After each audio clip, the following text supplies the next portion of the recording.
We're the dollars of the nation on parade. We're the biggest batch of dollars ever made. Oh, we used to march by millions, but now we march by billions, and maybe we'll be trillions for your dead. Yes, America's national income gets bigger and bigger. In 1943, it was $142 billion. That was double the 1939 figure, triple the figure for 1933. Le fait que beaucoup d'États acceptent par principe des dollars au même titre que de l'or entraîne les Américains à s'endetter et à s'endetter gratuitement vis-à-vis de l'étranger, car ce qu'ils lui doivent, ils le lui payent avec des dollars qu'il ne tient qu'à eux d'émettre. Nous estimons nécessaire que les échanges internationaux soient établis comme c'était le cas avant les grands malheurs du monde, sur une base monétaire indiscutable et qui ne porte la marque d'aucun pays en particulier. Quelle base? En vérité, on ne voit pas qu'il puisse y avoir réellement de critères, d'étalons autres que l'or. I have directed Secretary Connally to suspend temporarily the convertibility of the dollar into gold or other reserve assets, except in amounts and conditions determined to be in the interest of monetary stability and in the best interest of the United States. In full cooperation with the International Monetary Fund and those who trade with us, we will press for the necessary reforms to set up an urgently needed new international monetary system. To our friends abroad, I give this assurance. The United States has always been and will continue to be a forward-looking and trustworthy trading partner.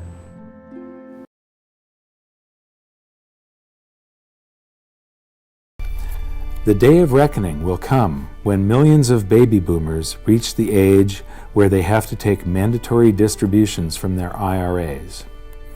As they find that the investments they were counting on for their retirement, their homes and their IRAs full of mutual funds, have actually lost value, that the amount of stuff that they can buy from the proceeds if they sell their home is actually less than when they bought their home.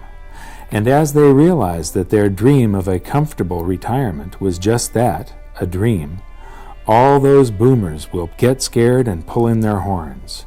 They will stop spending. They will start selling off their assets, and the greatest stock market crash in history will unfold as more and more boomers panic and sell. I believe this will also be accompanied by the greatest real estate crash the world has ever known. This perfect storm of bankruptcies and foreclosures will cause the currency supply to contract as the giant credit bubble pops, and all those big spenders become big savers. When people save their currency, it stops circulating. The economic engine runs out of oil, and the whole thing locks up. This is every central banker's worst nightmare. This is real deflation, and the world's central bankers are about to discover the true scale of the horrors of a credit bubble implosion. When this happens, the Federal Reserve will once again send out its armada of money bomb dropping helicopters, but this time something will be different. Something will have gone horribly wrong. The bombs will have been defused. The Fed will try pumping the banking sector by buying up every kind of debt they can get their hands on, but to no avail. They will go to the extraordinary measures that they had said they were prepared to go to. They will buy every mortgage, mortgage-backed security, and any other type of debt that panicky investors and banks are trying to sell, but nothing good will come of it. They will start buying stocks to buoy the stock market, but retail sales will continue to plunge. They will try broad-based tax cuts, but it won't jumpstart the economy. They will work with foreign central banks to buy each other's debt, but the global economy will continue to plummet. People will finally see through the veil.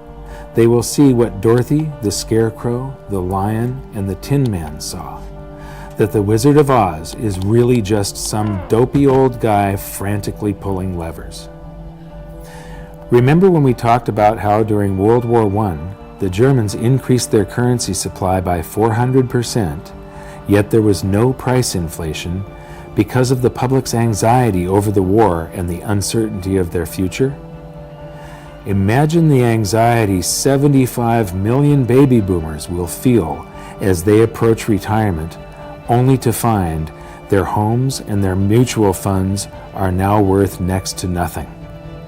The nest egg, ladies and gentlemen, has just cracked.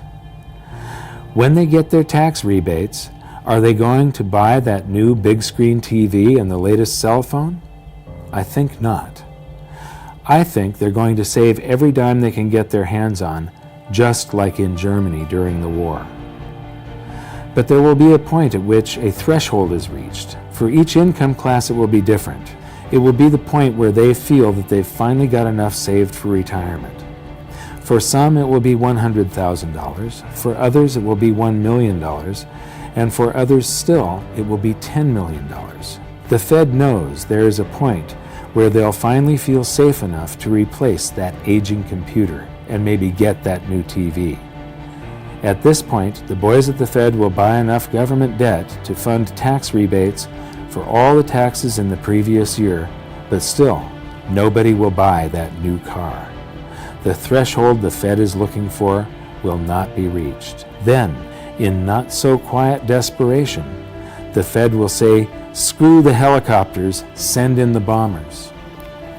And as the shadow of millions of stealth currency bombers darken the skies, currency will begin to fall like rain in the desert. As Joe Sixpack and John Q get tax rebate checks in the mail for all the taxes they paid during their entire lifetimes, fear will be temporarily alleviated and some of that currency will come out of hiding, just as in Weimar Germany. Prices will rise quickly and dramatically as all that stored up currency energy is released. In a panic, the Fed will call back the bombers, but it will be too late. There's nothing they will be able to do to stop it now because the hyperinflation will have already begun.